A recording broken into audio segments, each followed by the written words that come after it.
What if the lights go out and they don't come back on? What if the shelves are empty and your children are hungry? What if the disaster we hope never comes shows up tomorrow?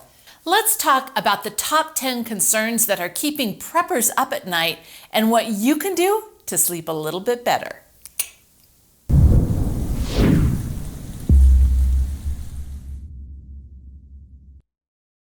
Hey, Provident Preppers, I'm Jonathan. And I'm Kylene. Our world is changing at an incredible rate. We have cyber threats, we have economic instability, we have weather extremes. It's no wonder that you can't sleep at night. The good news is we don't have to stay stuck in worry. Today we're going to talk about the 10 biggest concerns that we face and why they matter, and we're going to talk about some simple solutions and some optimal solutions. So let's jump into it.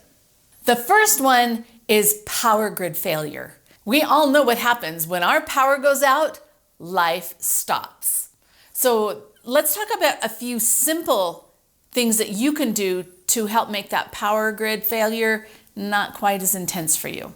So maybe we start with lighting.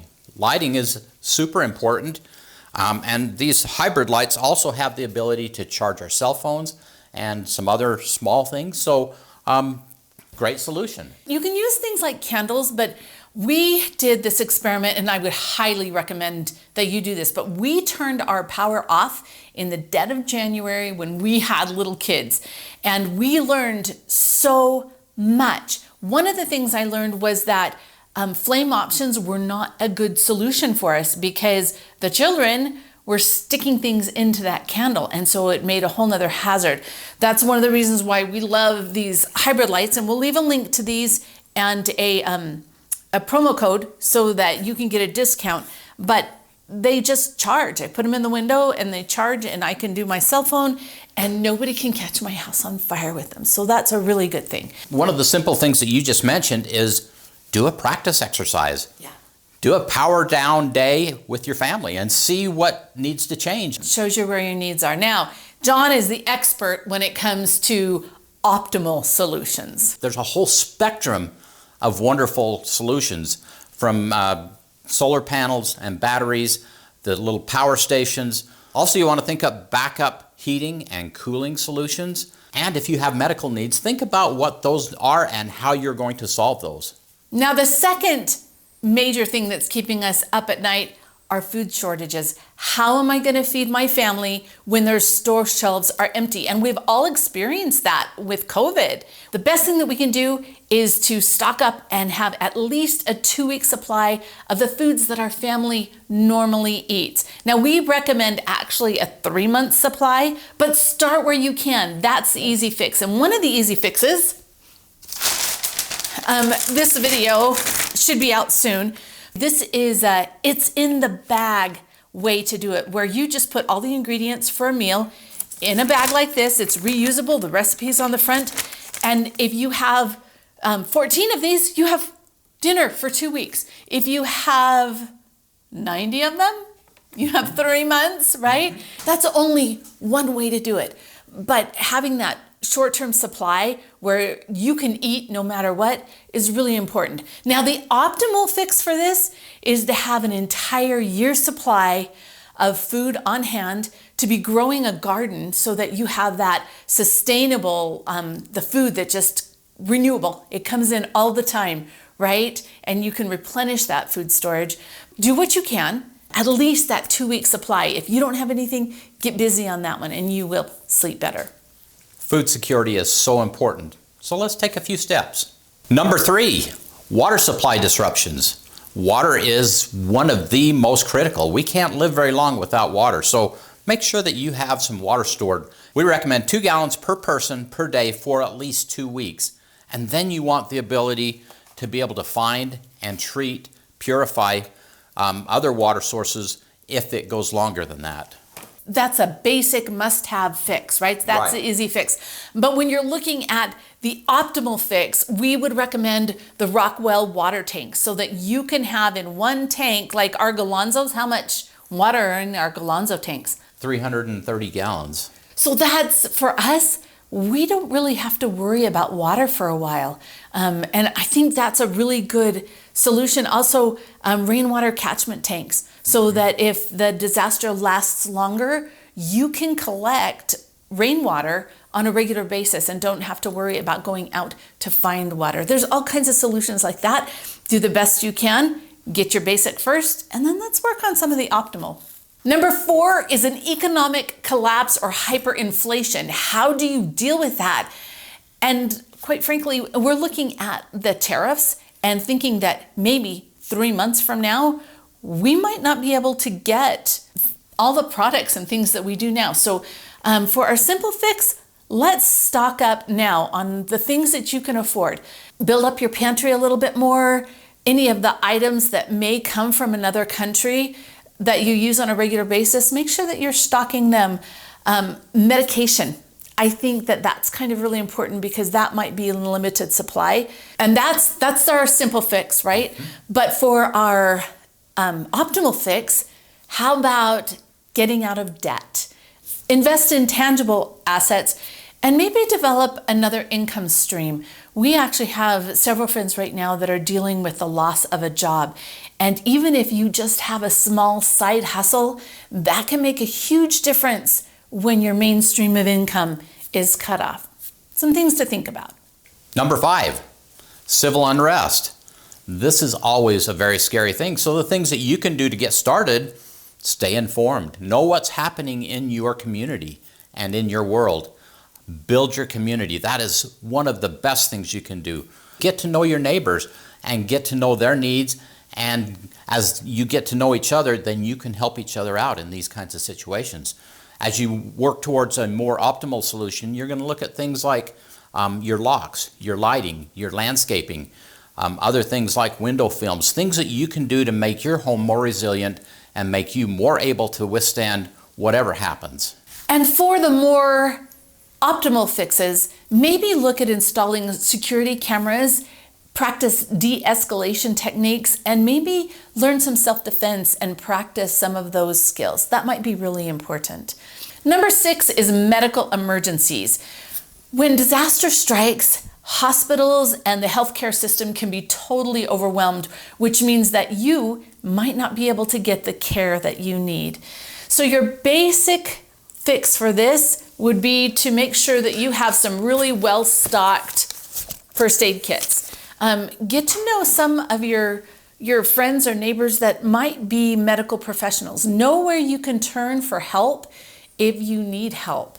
Take first aid classes. Make sure that you are visiting your healthcare provider on a regular basis and your dentist so that you are as healthy as you can and work to stay in the best shape that you can be. For me, I'm working on learning herbal remedies and some of the alternative things that I can do to take care of my family. But just really take a look at the medical issues that you might have and what you need to do to make sure you'll be okay. Number 7, communication breakdowns. Information is so important. Our ability to communicate with each other and to receive information is very, very important. So having things like GMRS radios, awesome solution. If you like amateur radio, it does require testing, but you can do that. We've both done it, so you can do it too. In fact, we had this really cute thing. Just this Sunday night, we had a family radio net. And, that's right. And it was a little bit chaotic, right? And we have kids that live they're about 15 miles away. Yeah. And we're able to use these radios in order to talk to them, but we had even the little kids on there checking in, and we're playing, we're just bantering back and forth. But that gets everybody on this. It's practicing it so that if something happens, we have the ability, everybody knows how to do it. The other thing it shows us is the limitation of our equipment and helps us to know, like I know Jonathan this month is actually installing a repeater, which would be one of the optimal fixes. So that we can increase our ability to talk and to take care of that. Yeah. Now, one of the most important things that you can do, and this should be on your simple list, is to create a family communication plan. And you can also create other communication plans with your neighbors and with your community. Things like the No Alert radios, these are very inexpensive and very, very effective. So you can choose in that range. Start with the simple solutions, work towards more complex solutions, communication is so important. And don't underestimate the power of social media. So you can have a family text group, right, where you get information from each other, and that's something you do regularly, or an email where everybody knows this is where we go to talk to each other. But what about some private Facebook groups or something like that, so that if you have a chance to get on the computer, you can leave a message for your family where nobody else is going to see it, and they can get to it when they have the opportunity. But talk about how your family is going to talk to each other. That's really important. Number 8 is government overreach and breakdown. Now this one's kind of hard because we're all feeling a little bit unsure here. This is where we keep our important documents so that if we needed to evacuate, or if I need to know where something is, it's here, it's in this. In fact, we have a whole video on this, and I'll leave a link to it, but everything is zipped in so nothing can fall out, and yet it's really easy to carry and to take places. Having those documents all together is really important. You need to know your rights. What are your legal rights? And another thing, I would really work on avoiding drawing attention to your preps. We want to be wise. We want to share on a need-to-know basis. We don't want to be secretive, but we also don't want to broadcast anything that might make us into a target. For your optimal fix, I would network with like-minded people and make sure that you are forming a mutual aid group so that when things do break down, you know who you can trust, you know what your resources are, and you can get through this. Number 9, natural disasters. The things that we know are going to happen at some point. We hope they don't, but it is going to happen. It's just a matter of time. So when it comes to preparing, the easy fixes for a natural disaster is making sure that you're ready to evacuate, right? That's Jonathan's 72-hour kit. Make sure that you have maps that are marked and ready to go so that you know your evacuation routes and you have, your plan B. One of the things for optimal fix, the other day I was just telling John, I just had this feeling like, John, we need to prepare for an earthquake. Like we've always been prepared for an earthquake.